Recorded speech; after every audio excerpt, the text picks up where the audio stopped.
Bonjour à tous, donc j'ai fait une vidéo là il y a quelques jours et j'ai vu qu'il y avait dans les 900 vues là en moins de 4 jours. Donc je me dis que ça intéresse des gens, donc je vais en refaire, c'est ça l'idée. Donc j'ai envie de vous parler d'un petit manuel là que j'ai fait de facilitation de projets collectifs et de permaculture sociale dans ces petites vidéos.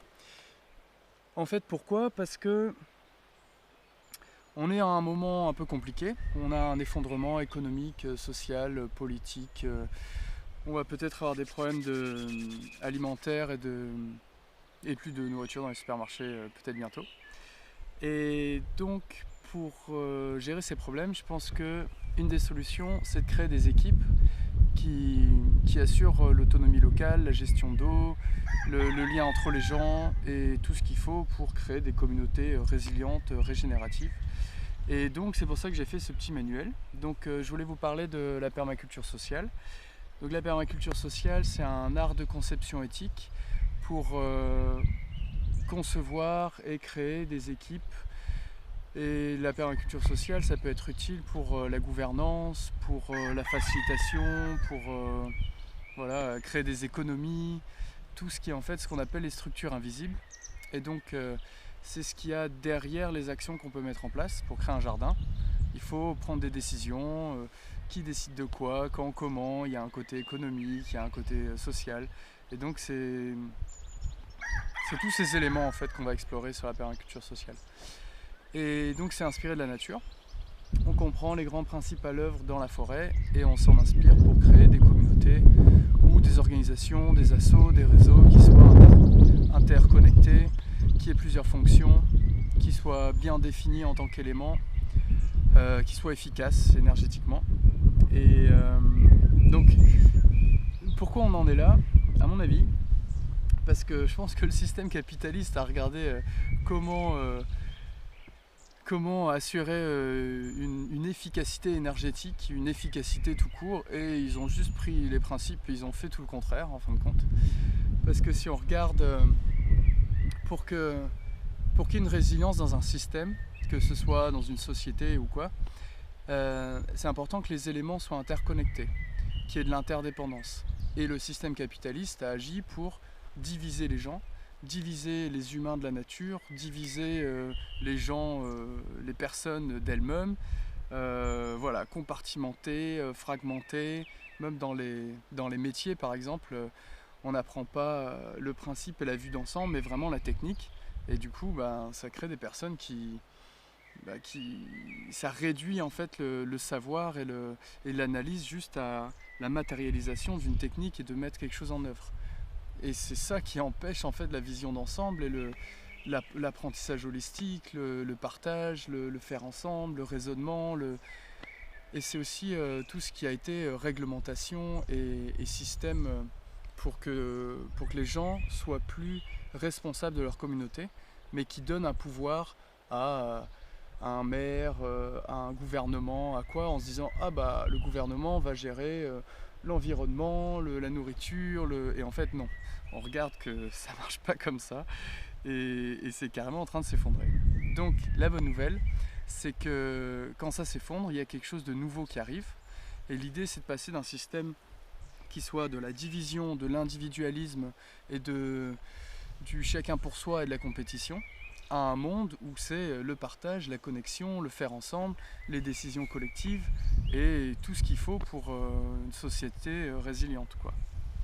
Du coup, sur les étapes que j'ai écrites là dans ce mini manuel de facilitation de transition, c'est des étapes logiques avec des méthodes qui accompagnent pour créer des collectifs qui assurent la résilience de leur communauté. Et donc, quelque chose qui est bien ancré dans la culture et le patrimoine local dans plein d'endroits en France, c'est l'apéro.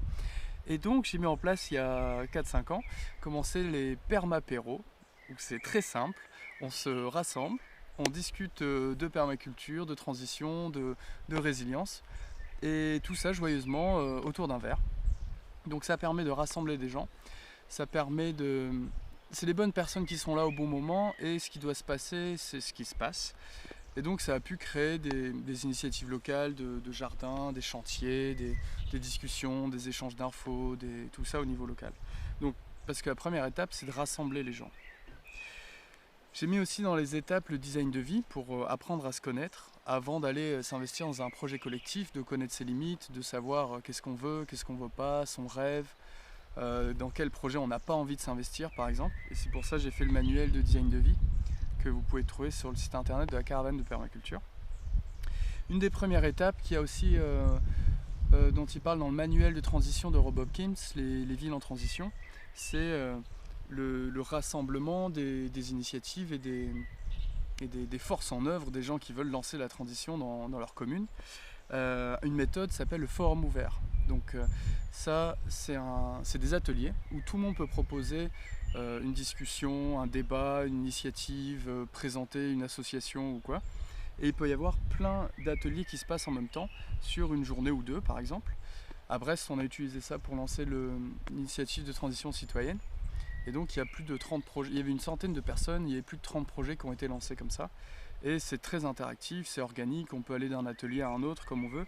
Et donc ça permet de lancer des initiatives dans la ville. Une des étapes importantes, c'est de lister les ressources. Donc qu'est-ce qu'il y a déjà? Quels sont les assos, les initiatives, les financements, les ressources, les forêts, les lieux de rencontre, les cafés associatifs, de lister tout ce qui existe, de matérialiser. Un des outils en planification, en conception de permaculture, c'est de faire des plans, c'est de matérialiser, d'avoir une vue d'ensemble et de créer sur ce qui existe, avec ce qui existe déjà. Donc il y a un mandala de ressources que vous pouvez télécharger aussi.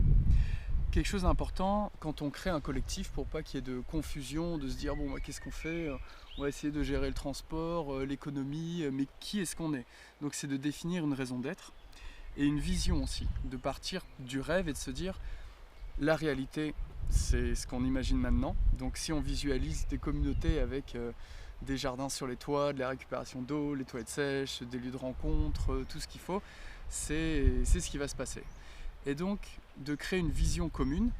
Par exemple, le réseau européen de permaculture, la vision c'est nous visualisons une Europe de diversité vibrante ancrée dans les éthiques de la permaculture. Et donc ensemble, ils se sont rassemblés et écrit cette vision pour que les choses soient claires. Après, il y a aussi une raison d'être pour savoir quelle est la limite, quelle est la définition, les bordures, l'identité de l'organisation. Par exemple, le collectif Pays de Mirepoix en transition met en place différents outils, rencontres, etc. pour agir pour une transition citoyenne, écologique, sociale et économique en Pays de Mirepoix. Donc ça définit qui on est, qu'est-ce qu'on fait, sur quel territoire et comment. Ça apporte de la clarté. Et après on peut décliner des objectifs du coup opérationnels. Là par exemple, faire la promotion de la transition écologique, sociale et économique dans le Pays de Mirepoix, accompagner ou impulser les initiatives pour la souveraineté alimentaire, voilà, etc. Il y a un outil qui est intéressant aussi pour visualiser qui on est, qu'est-ce qu'on fait, c'est quoi nos éthiques, nos principes et pourquoi. C'est le mandala holistique, donc c'est comme un mandala, un graphique avec au centre l'éthique et les valeurs, parce que c'est ça qui drive vraiment un collectif. On se rassemble parce qu'on a des valeurs communes. Quels sont les principes et les stratégies qu'on veut mettre en place? Interconnecter les éléments, agir avec ce qu'il y a, aller avec le flow, différentes stratégies, et les activités. Donc en un document, on dit voilà, on est cette organisation, on met en place des rencontres, des événements, on agit pour l'autonomie alimentaire, on met en place des ressources, des financements, de la formation, de la sensibilisation, etc. Donc qui on est, qu'est-ce qu'on fait, pourquoi, comment, en un seul document, mandala holistique. Il y a aussi de définir une culture commune, ça veut dire voilà, d'ouverture de séance avec un transition, ouverture avec des remerciements par exemple, avec de la gratitude, faire des clôtures pareilles, et donc avoir une culture commune, des petits rituels, des choses qu'on fait ensemble, ça crée une identité culturelle et ça garde une dynamique aussi de célébration, parce que si on fait des réunions de 3 heures autour d'une table rectangle avec des idées rectangles où c'est pas très productif et il n'y a pas de remerciements, de dynamique ou quoi, la deuxième réunion, on en aura perdu la moitié, donc c'est super important. Voilà. intéressant aussi quand on agit sur un territoire, c'est de comprendre les limites. Donc il y a des limites légales, il y a des limites psychologiques, on a chacun des limites de santé, des limites de finances, d'engagement. Voilà, j'ai 3 enfants, je ne vais pas m'amuser à aller à des réunions toutes les semaines. Donc c'est important de le faire pour soi et on peut le faire pour le collectif aussi. Et ce qu'il faut savoir, c'est que les limites psychologiques, il y a beaucoup de limites qui sont psychologiques. C'est-à-dire qu'on se dit, on n'aura sûrement pas le droit de faire un jardin partagé dans le terrain communal ou quoi, parce que en France surtout, il y a beaucoup de réglementations d'interdits, voilà. Mais c'est surtout dans la tête des gens. Ça veut dire qu'on se dit on n'aura sûrement pas le droit de faire ça parce que telle ou telle raison. Et donc c'est vraiment de relativiser les limites et vu l'urgence de la situation, c'est de prendre des initiatives et de le faire, quoi. C'est de planter sur l'espace public, sur les ronds-points, sur les murs, sur les toits, sur tout ce qu'on veut, quoi. Si on regarde un immeuble, il y a tellement de fenêtres, tout ça, ça agit comme des serres et il faut être créatif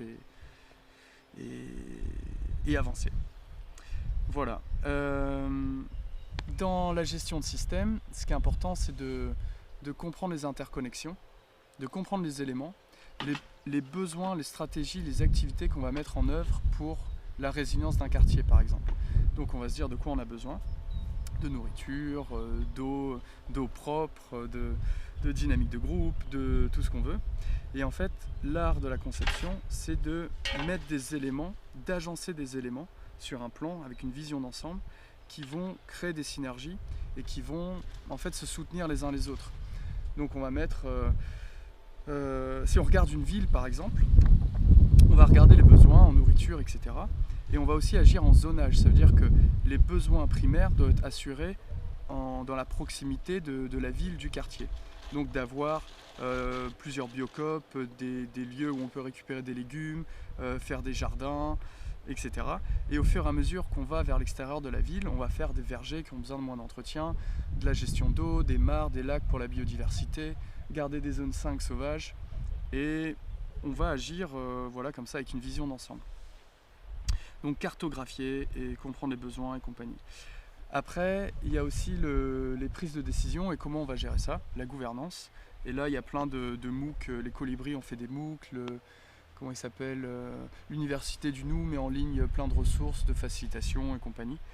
Et du coup, voilà. Vous pouvez retrouver le manuel avec un peu plus de détails sur caravan-de-permaculture.org. Et merci. Et si vous avez des questions, des propositions, eh bien, c'est bienvenu. Et à tout bientôt. Merci.